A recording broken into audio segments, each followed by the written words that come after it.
Hi folks, welcome back. Thank you for watching. Please do hit subscribe if you haven't done so yet. It really does help when you do that. So today folks, I've got a brand new pedal to show you. Now in recent months and years, I've demoed quite a few pedals from Crazy Tube Circuits over in Greece. And one thing those guys really excel at is giving you multiple iterations of a type of effect in one pedal. So with their Constellation, this has 6 classic transistor-based gain circuits from history in it, and you just select which one you want to use using the rotary control in the middle. So with this on your pedal board, you can have a treble booster, different types of tone bender, a fuzz face, and only take up one spot on your board. So a very, very cool concept. Now, what the Constellation does for fuzz circuits, today's pedal does for boost circuits. So this here is the brand spanking new Superconductor. Now, firstly, I absolutely love how this pedal looks, just the obnoxiously large space-age knob at the top to control it. It's a very, very good looking pedal. And this has 4 classic boost circuits from history housed within it, again selectable using the rotary control in the middle. Now, Crazy Tube Circuits can't use any brand names to say what these circuits are, but they give us some hints and we can read between the lines somewhat. So the first mode here is RM. That's the classic Rangemaster treble booster, but specifically a silicon Rangemaster treble booster, so fairly different to what's found inside the Constellation. But it's that upper mid-rangey, nasal, snarly sound that sounds really good into a cooking amp. So today I'm going to set the amp kind of on the edge of breakup, primarily to let that mode really shine. The second mode is EP, which is the fabled Echoplex preamp, loved by the likes of Jimmy Page and many others throughout history as a kind of always-on thickener and boost. And interestingly, in that mode, this pedal takes its 9-volt input and ups it to 24 volts to match what the original EP pre would have run on. So a very, very clever bit of design trickery there. The third mode is MA, which is the MXR micro amp, which a lot of people have loved throughout history as a kind of always-on buffer and line driver, fairly transparent, but it can sound great hoofing into the front end of an amp too. And finally, MF is a little bit different. It's a MOSFET-derived boost taken from the ZVEX Super Hard-On. So on one extreme, you can go from really vintage-correct transistor-based treble boost all the way through to kind of full frequency, early 90s boutique boost, again in one pedal. So very, very cool. Now you do get these 2 switches here to give you a little bit of extra functionality and make these circuits work in a larger variety of different circumstances. The white switch here only works on the first 2 settings, and the black switch only works on the last 2. So in Rangemaster mode, the EQ switch, the white one, it fattens out the lower mid-range. It makes it a little bit less focused in those nasally upper mid-range frequencies, and it just sort of fattens the overall sound out. So that's a fairly common mod to find on modern Rangemaster interpretations, and it will sound better into a clean amp more than a typical Rangemaster circuit would. In the Echoplex mode, the EQ switch just gives you a slightly more full frequency sound, but also more output. So it's kind of like a more switch in that mode. Now, onto the last 2, this black switch here is a voltage multiplier. So it takes the 9-volt input and ups it to 18. So having a charge pump in a pedal to give you a little bit more dynamic range and headroom is a fairly common thing to find in modern boutique pedals, but you don't have to be stuck with that if you don't want to. You can have the original or the higher headroom. You can just push the switch and get whatever you want. So that applies to the micro amp and the MOSFET boost. Just gives you a bit more dynamic range, slightly more full frequency, and a little bit cleaner. So it's very, very nice to have these switches and give these circuits a kind of a supercharging, I suppose. So what I'm going to do today, first and foremost, is leave the gain knob kind of straight up at 12 o'clock and just cycle through the 4 different settings to show you how they differ in their fundamental EQ and the gain range they operate within. And then I'm going to go back to the Rangemaster mode and go through each of the settings in turn, using the buttons to kind of fatten out the sound or double the voltage, and go through the full range of gain to show you what each setting is capable of. So if you're someone who likes boosting a cooking amp or boosting into your other overdrive pedals, this gives you so much functionality in one single enclosure. And I've really been enjoying getting to know this pedal. As I said, it's brand new on the market and it is absolutely wonderful. So without further ado, folks, Here we go.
there we are, folks. Now, please do comment underneath. Let me know what you thought of the superconductor today.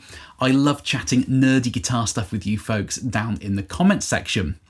But you can use this in so many different situations for so many different results, can't you? Now, how a boost circuit sounds will ultimately be fairly dependent on the amp you're putting it into, because of course you're using the level from the pedal to drive the tubes in the amp harder. So it will sound fairly different into different amplifiers, but you can get the clean, glassy buffering effect, the super upper mid-rangey Rangemaster thing, a really full frequency fat boost. It cleans up amazingly well with the guitar's volume control. It really is everything to everybody. Now, to me, the Echoplex mode really stood out because with it operating internally at 24 volts, it's so dynamic, and you can go from an absolute roar down to a whisper just by backing off your picking dynamics, even before you touch the guitar's volume control. So that was amazing. And I also loved the micro amp setting at the sort of lower gain range. It just made the amp so crunchy and fat. It was classic rock central. But each mode sounds brilliant and definitely has its place. And you can use it for so many different things. So if you're someone who likes boosting a variety of amps or different overdrive pedals, check this out because it really is all things to all people. But those are just my thoughts, folks. Please let me know yours down in the comments section. I love getting your opinions on all this sort of stuff. So for now, thank you ever so much for watching, folks. I hope this video was interesting and useful for you. Please do carry on subscribing. I know I always say it, but it makes a big difference when you do that. And I will see you very, very soon. Bye-bye.